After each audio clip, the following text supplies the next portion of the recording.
I'm Greg Williams, Deputy Global Editorial Director of Wired. I'm really excited to be speaking with Nina Schick today. So Nina is one of the sharpest thinkers when it comes to understanding how AI, technology and geopolitics are all colliding and transforming business and society. She's advised governments, technology companies, global organizations, and her book, Deepfakes, The Coming Infocalypse, I can never say that correctly, forgive me, Nina, was one of the first to really explain what synthetic media means for society. And it's proved incredibly prescient, and it really has informed a lot of the conversations that we're having today about artificial intelligence. So today we're going to dig in and discuss where AI is headed, what challenges we're facing, and how this technology is impacting everything from global power dynamics to everyday life. So Nina, welcome. We're delighted you could join us today. So I guess the first question I have is let's kind of level set. So at a high level, what phase do you think we're in terms of AI development? Do you think we're, relatively early stages still? We're in an era of consolidation. Give us your sort of step where we are. Great question. I think we're still in the foothills of a coming wave, if you will, where the profound nature of basically this 80-year, 70-year quest of can we imbue machines with intelligence over the past decade has been consolidating in the sense that something that used to be hypothetical is now becoming more operational and more realistic. And if you think about the fundamental pieces that have allowed these sudden capability changes to arise, I'm thinking about data, computational power, and algorithms, i.e. the architecture of deep learning, the scaling kind of paradigm of AI, I think we are just in the calm before the storm. As long as we have more computational power, more data, and we have this increasingly sophisticated AI architecture, I think this is just the very, very beginning of what may come next. And I think the interesting thing about when you think about how AI scaling is happening when these three component parts come together is that it doesn't just increase in a linear fashion, right? You suddenly get these step changes in terms of capability. And the big kind of aha first moment for the world was ChatGPT, but I think we will soon have other moments like that. So that's very exciting, but it's also sort of there are obviously going to be enormous challenges. One of which is building out the infrastructure. And we were talking earlier about, you being in Texas now, which is fascinating. Data centers, compute supply, huge, obviously we're seeing geopolitical challenges around sort of semiconductor industry. So what do you think are the kind of the really critical bottlenecks that we're kind of facing at the moment in terms of the build out, the scale? Yeah, a great question. This is the thing, right? I think I've been calling it industrial intelligence, because if you think about intelligence, i.e. AI applied, it's almost like an intelligent infrastructure or operating system that can be applied to everything. So if it's that ubiquitous, you need a tremendous infrastructure underneath it, both to support further AI development, these kind of step changes in terms of capability, but also to keep it on running 24/7, because ultimately, I think you're heading towards more and more autonomous systems that are constantly iterating and improving in real time. So in order to do that, the infrastructure, it starts first with energy. Energy, you need electricity to power it all. Then you have the data centers, you have the rare earth minerals, you have the metals that are needed for component parts of semiconductors or other kind of high-tech parts that sit in the infrastructure stack. You also have, everyone knows about kind of the shortage or competition around semiconductors, but there's another kind of bottleneck coming, which is the actual connectivity. The deep sea cables that connect data center to data center, the energy grid. I mean, we're talking about a week where the entire Iberian Peninsula went down due to we don't know exactly why, but the point was that the grid wasn't resilient enough, it hasn't been invested in. And we're talking about way before we're talking about AI power loads coming onto the grid. Water for cooling. So this thing, which seems to be almost in the ether, as a software intelligence, is actually very physical and grounded in physical and vast infrastructure and natural resources. And what you see happening right now is the beginning of a race, both between full stack vertical companies who are beginning to build and own that infrastructure and invest in that infrastructure, as well as nation states, right? And you see this playing out in the context of the trade wars as well. Sure. Yeah, I'm really excited to get into the whole kind of geopolitics that of this as well, which is obviously sort of like something that is going to sort of like shape in the next few years. So I'm really intrigued. Like I hear so many people on one side saying AI is going to change everything. A lot of people saying, well, we're in a little bit of a bubble moment and it's not delivering on, the promise that it has. So do you think we're seeing genuinely new capabilities, or are we mainly in the kind of the phase of business optimization at the moment? I think both can be true in the sense that we talk about transformation, how it's going to change everything and how we're not prepared. But then on the other hand, we very quickly actually are very adaptable as a species. I mean, do you remember the first time you interacted with ChatGPT and your mind was blown? You're like, this is absolutely insane. And you had like a conversation with your family around Christmas. And yet now you're looking at the capabilities of a more advanced system than like version 1.0 of an LLM, and you're saying this is not delivering what I need it to do. Sure. So I actually think we are going to see a step change in terms of capabilities. And you arguably are already starting to see that with the advent of these kind of reasoning models. When you look at the various benchmarks, right, where a good one is humanities last exam. It was like an exam designed with open source questions, 3,000 questions from various experts from institutions around the world to like actually measure AI systems' ability to reason across like philosophy, across mathematics, across variety of disciplines.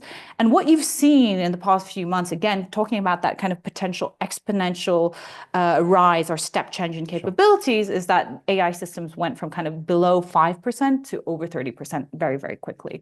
But I don't think we're there yet in terms of fully reasoning capabilities. But even if we stopped right now, let's say AI didn't get any better than where we're at right now, it's already fundamentally changing many things. And in particular, when it comes to knowledge work, right? So even before it can reason, it is changing the way we synthesize information. It's changing the way we retrieve information. It's changing the way we can collate data and take a bigger picture view. But I happen to be in the camp where I'm actually quite bullish about AI's capabilities rising, in part, if you look at the sheer amount of competition, right? The geopolitical competition between nation states and how that's incubating this fierce innovation. For instance, the kind of export controls on semiconductors in China, unleashing all this homegrown innovation, but also the same competition happening at the level of the frontier research companies who understand that having building a large language model or building like a frontier level AI system is not necessarily a moat anymore, because as long as you have, it seems to be that the scaling laws hold, as long as you have enough data and compute, another player can come into the game. So I already think the capabilities are pretty astounding when you consider where we were 5 years ago to what we can do now. And I don't think it's the high watermark by any means of where we're going. And if we stall, I think it's far more to do with like the physical limitations of, can we get enough electricity? Can we get the rare earth minerals? Is there access to water? Like, how do we produce all this compute? Then the philosophical question of, can machines reach a higher level of cognition than is currently possible? Okay, let's dig into geopolitics. And you mentioned it there. So in terms of like the way that, it's often said that like power is downstream of technology now. We saw that photograph at the inauguration in January. How do you think AI is reshaping the global balance of power, particularly the US and China? Obviously, there are other players, but US and China in particular. Yeah, I think you hit the nail on the head there when you said power is downstream of technology. And I'll address like the bigger geopolitical picture first, but this ultimately also goes all the way down to the level of the individual, right? And your autonomy as a citizen. But on the very big macroeconomic geopolitical picture, clearly we're heading into a world where the global order is changing. And hard power speaks. And if you think about what constitutes hard power, it's economic power and it's military power. And the fascinating thing about AI's promise, of course, is that it is going to unleash all this economic abundance. Yeah. But also, and this is something that isn't often talked about, but it's already happening now in real time in conflicts like in Gaza and in Ukraine. The nature of warfare itself is changing. Yeah. And if you think about how in the business domain, business applications, you think about like strategically how we're heading beyond automation to more autonomous systems. The same is obviously also true for warfare. So if you do end up in a situation, which is very plausible, by the way, considered by serious researchers, right, where you hit like critical mass in terms of AI's capability, and you reach a point before anyone else where that intelligence starts to compound and accrue to you, then you arguably have an advantage where nobody else can catch up to you, right? Okay. So I would say that this idea of technology dominance being the crucial factor in geopolitical prowess in the 21st century is really starting. It used to be quite theoretical and hypothetical. I mean, like China in 2017, after AlphaGo, they made it their national policy that they would have AI leadership by 2030. Yes.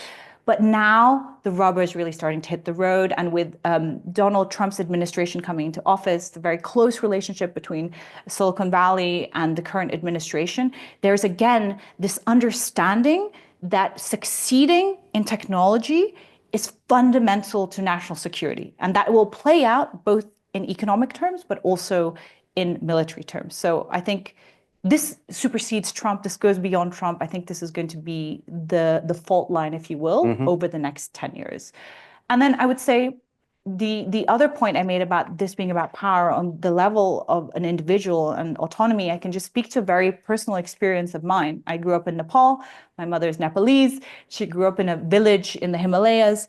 And in my lifetime, I experienced how technology compressed time and space. You know, for hundreds of years, my community in Nepal had lived in the same way that they had done as, you know, Himalayan farmers. And yet, with the advent of technology, and I'm talking about the internet and in the information age, within a single generation, the economic opportunity, the educational opportunity, the opportunity for people to become entrepreneurs shifted in such a seismic way that you just couldn't have foreseen. So it's about power in the hard sense, but it's also about ground up kind of agency. Sure. Just going back to that power and the kind of like the top down sense. I want to pull out something you said around sort of the idea of, you know, China and the United States and that kind of competition. Kai-Fu Lee, who I'm sure you know, always has that quote about there's no bronze medal for AI, right? Yeah. I think that's the quote. Do you see it as a winner take all in that sense, that geopolitical sense? I mean, not necessarily in a business sense, but geopolitically, it's kind of a winner take all tech or technology or.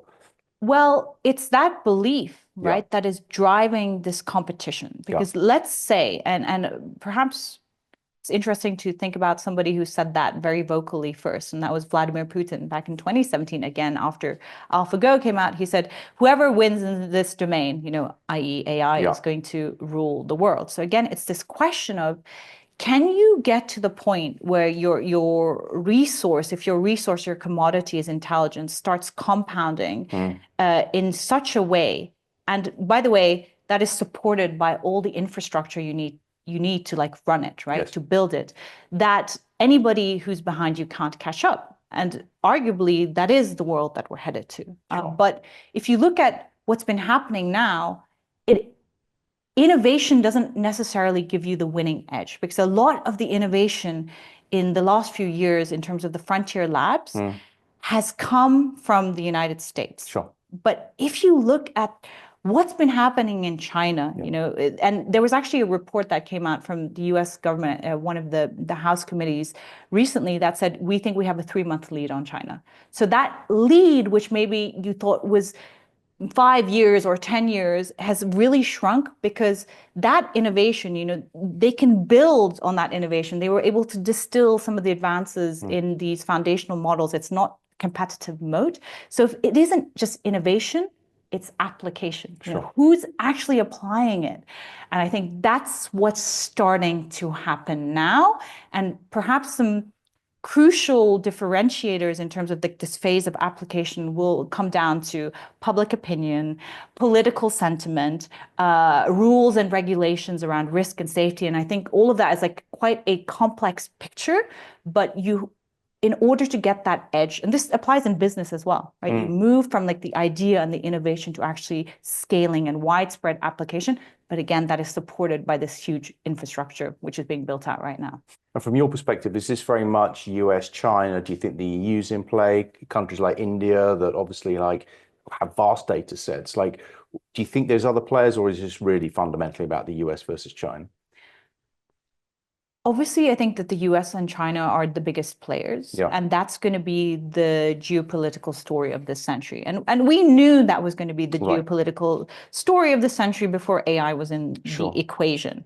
It's just very interesting how quickly technology dominance and AI dominance has become this geopolitical lever in a way, I think, that has played out much faster than anyone could have anticipated.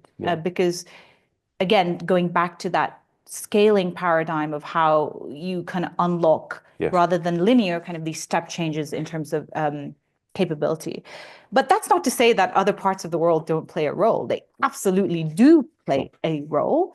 But I would say, I mean, Europe has, I think, some strategic disadvantages. And again, going back to the AI Act, too much regulation. Well, yes, the regulation side, but actually even on the infrastructure side, you know, because if you look at industrial energy prices, you're looking at a situation where certain countries in Europe, in the UK, for instance, we have the highest industrial energy prices in the world. How do you compete when your industrial energy prices are 4 or 5 times higher than in China? Because again, or the US, if it's compute, that's the lifeblood that needs to be generated through electricity. And we're looking at a scenario where, I mean, estimates vary, but the estimates vary from 2 to 20% of global electricity to be used by AI by 2030. So I think you have this unanticipated energy requirement where all the kind of policy around net zero and sustainability was modeled on the assumption that our energy consumption wouldn't increase so massively. So you have this kind of strategic disadvantage on the infrastructure side, on energy side. And then, of course, you have a far more complex regulatory environment. And what's interesting since the Trump administration has come into office is that they have taken under Biden, there was much more of a view to look at AI from a risk perspective and to look at AI safety. And that has like been dismantled by executive order. The first thing he did after coming into office was sign the executive order to ensure American dominance in AI. Also, interestingly, policies like the IRA could also potentially, of course, as you said, like China to get very, very serious about this. We saw in January, DeepSeek kind of apparently coming out of nowhere and everyone being kind of like slightly clutching their pearls in shock, as if kind of like the Chinese were not going to be competing in this in the way that they are. So let's talk a little bit about the stack, right? So we're having a tech conversation, so obviously we have to talk about the stack. Like, ownership of it is clearly, crucial. Chips, models, platforms, central to this conversation.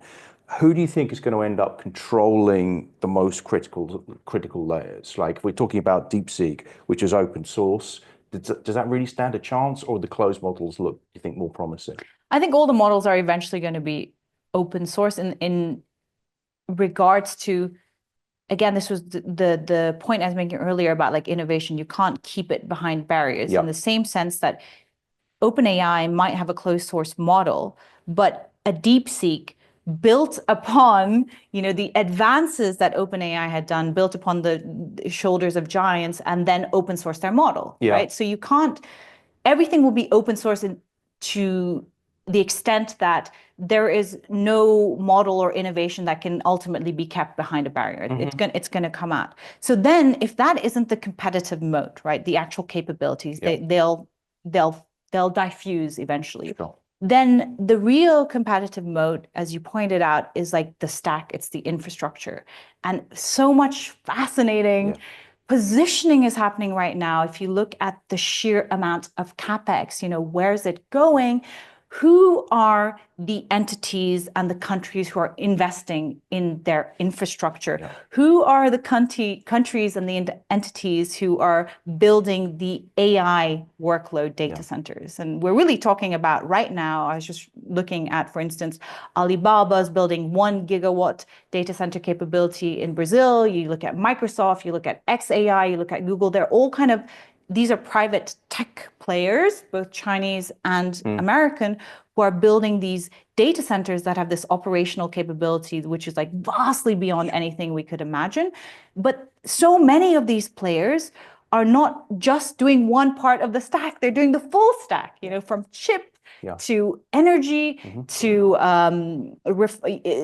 and that's where I think most of the value is captured because, and you already see that before AI even came into the equation, talking again about some of the strategic disadvantages of Europe, you know, in the recent conversation about Europe becoming more self-sufficient when it came to its defense, for instance, some of the digital infrastructure that European companies and European military needs to rely on, it's like all the cloud providers that are American. So again, this infrastructure piece, both physical but also digital, I think is the crucial differentiator because it means that whoever controls the infrastructure is going to be the owner, the distributor, and ultimately the arbiter of compute.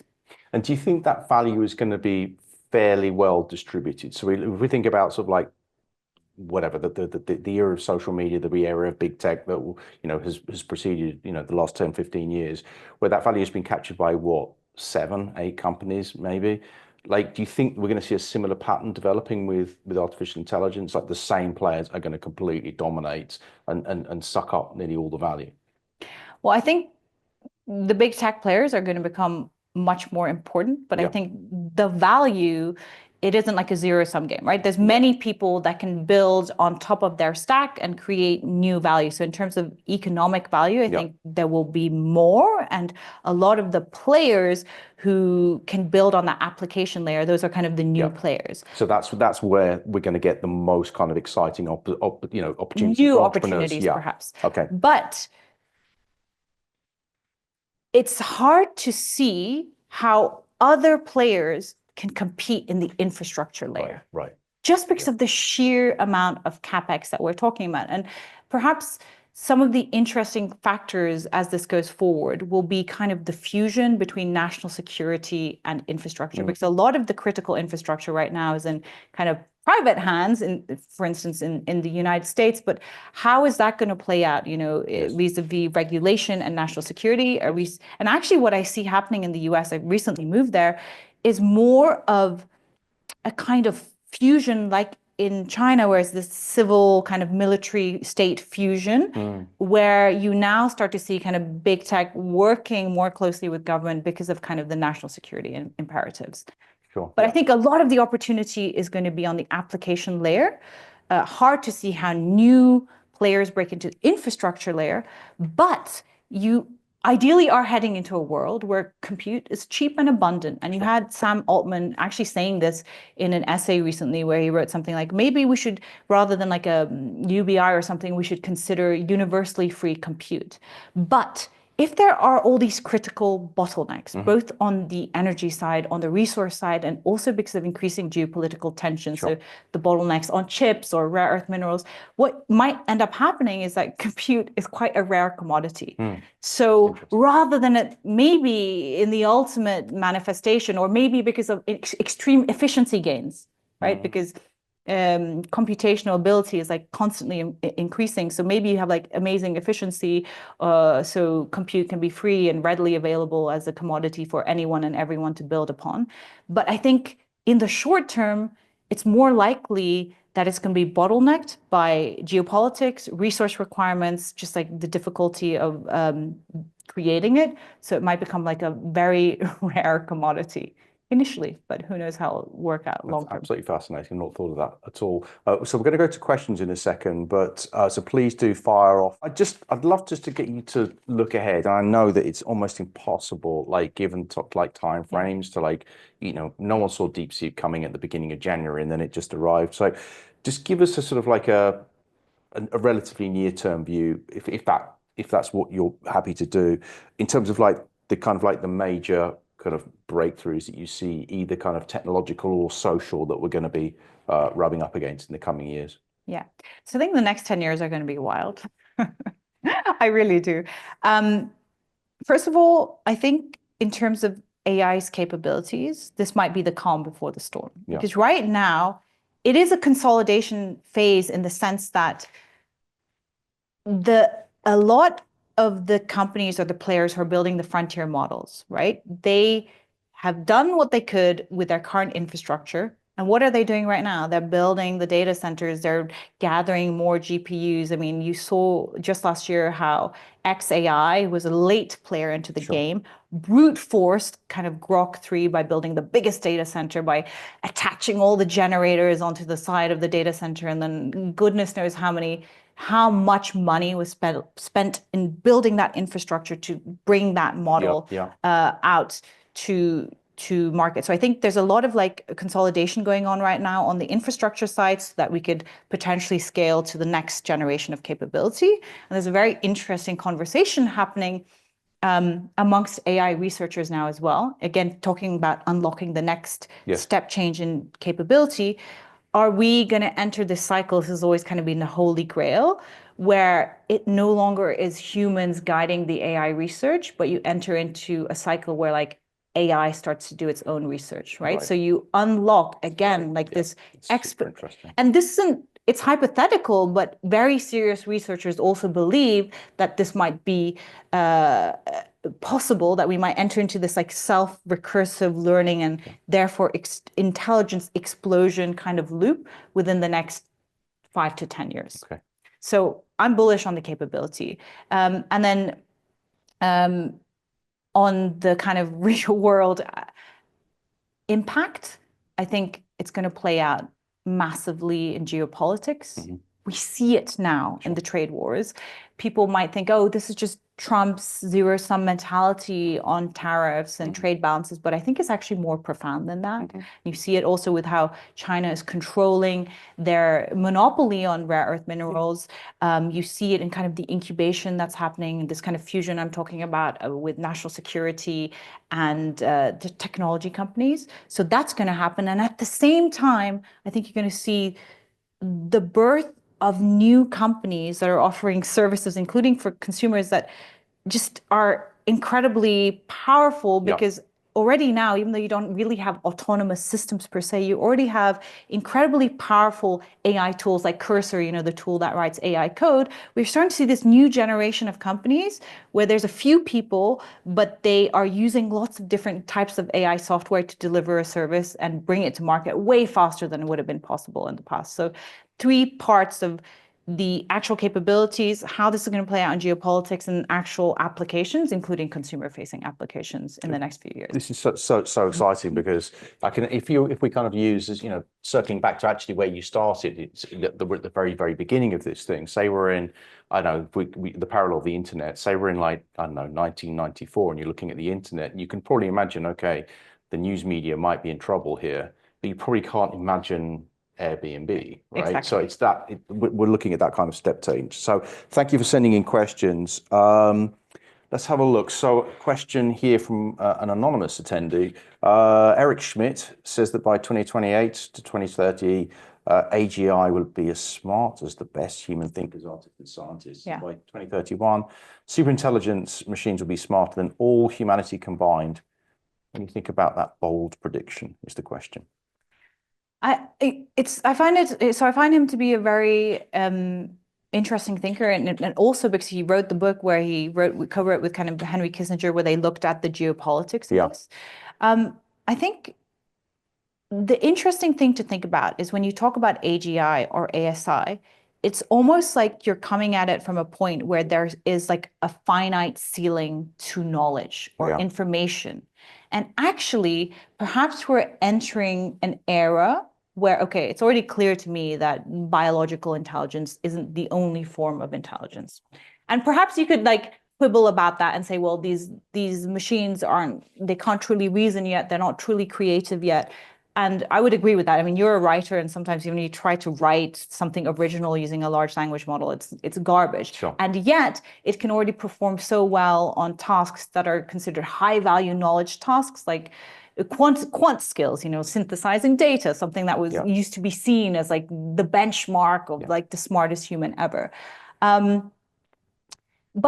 actually, if you think about the complexity of systems and the complexity of the world, and I'll give you an example with AlphaFold. So AlphaFold is obviously the program by Google DeepMind, which won a Nobel Prize last year, which solved one of the biggest problems in biology, which had been for 50 years, we couldn't figure out how the structures of proteins work. And if you can't figure out the structure of protein, you can't do anything. Well, if you could figure it out, it unlocks so much in terms of value, because you can do drug development, you can do research into disease. And we knew about like 200,000 structures of proteins. It was a very laborious R&D intensive process to uncover the structure of a single protein. And yet AlphaFold did 200 million. So it expedited, like it raised the ceiling on knowledge in just this tremendous way, right? So already now I would argue that the AI systems that exist are raising the ceiling in terms of our knowledge, because the universe actually is so complex. So this is a roundabout way of saying there is no endpoint really, on AGI or ASI. You have to think about it as a more kind of philosophical quest about, is it possible that we have thus far lived where it was just biological intelligence was the ceiling, but now we're potentially entering this era of unbounded knowledge. And if that's the case, then the interesting thing becomes, well, how do we trust these systems? How do we ensure that there's human value? All these kind of philosophical questions. But yeah, I don't think that's an outrageous prediction. I think that is very similar to kind of the track that I'm thinking on, which is very philosophical, and ultimately it's about humans. Sure. And also, interestingly, another question from someone who's online.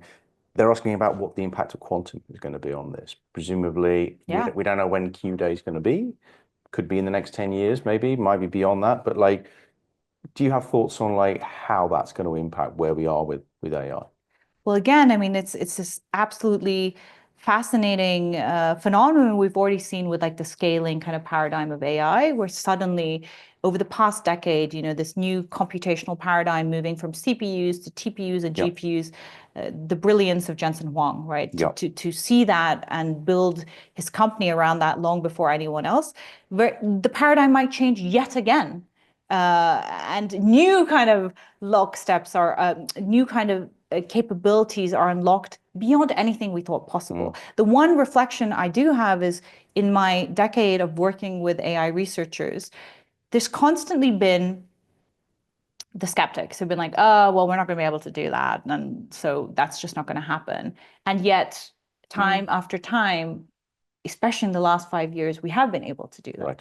So again, Mustafa Suleyman put it quite well, one of the former co-founders of Google DeepMind, when he said we can think of it almost like waves of innovation that compound. So if we are entering a phase where, for instance, AI starts to go more into innovation and R&D cycles and becomes more intricately involved in research in and of itself, then it's not implausible that will unlock some of the biggest problems that have held back things like quantum. And that's why you already start to see some of the tech companies developing, with the help of AI, new materials that could be, essential to the chips that you need to like break the laws of physics to unlock quantum computing. So again, like wave after wave compounding. Just we've got time for, I think, maybe one more question. Really, it's around the environmental impact of AI. I mean, obviously, if we develop the superintelligence you just described, we'll figure out a way of kind of ensuring biodiversity and ensuring that the planet is a healthy place to live. But what do you think about how we manage the energy requirements in a sustainable way? So it's huge, and this is why ultimately I say this isn't about technology, right? This is about people and politics. And one of the clear emerging political fault lines, okay, there's the automation question and all that, but the other one is environment and energy, because as we've already gone over today, this is so resource intensive and requires extraction of resources from the earth at a time when we already seem to be reaching the limit of what the earth is capable of providing. And yet, the promise of like achieving sustainability and breakthroughs on some of the biggest challenges facing the environment on climate change are also tied to advances in AI research. So ultimately, how I think about this is in the near to short term, I think there's going to be a lot of pressure and it's going to become extremely political. So just wait till the data centers start going up and the NIMBYism starts, and then people find that they can't get water in their faucets anymore because the data center is taking all the water, or the grids start failing because no AI workloads are really on national grids yet. So this kind of tension, I think, is going to amplify. And yet, similar to what's happening with AlphaFold, or kind of what Isomorphic Labs is doing right now, using AI research to solve some of the biggest problems facing humanity, like can we cure human disease, or how can we apply this in climate change or environmentalism, it's going to unlock as well. So you kind of have this difficult dance of like stretching and how political it's going to become, as well as the promise of the R&D to solve the problem we're talking about. Okay, well, I managed to get about half of my questions in, probably slightly under half. Nina, as ever, thank you for what was clearly a tour de force. Always so fascinating to speak to you, and thank you for joining us today. And look forward to many more of these conversations.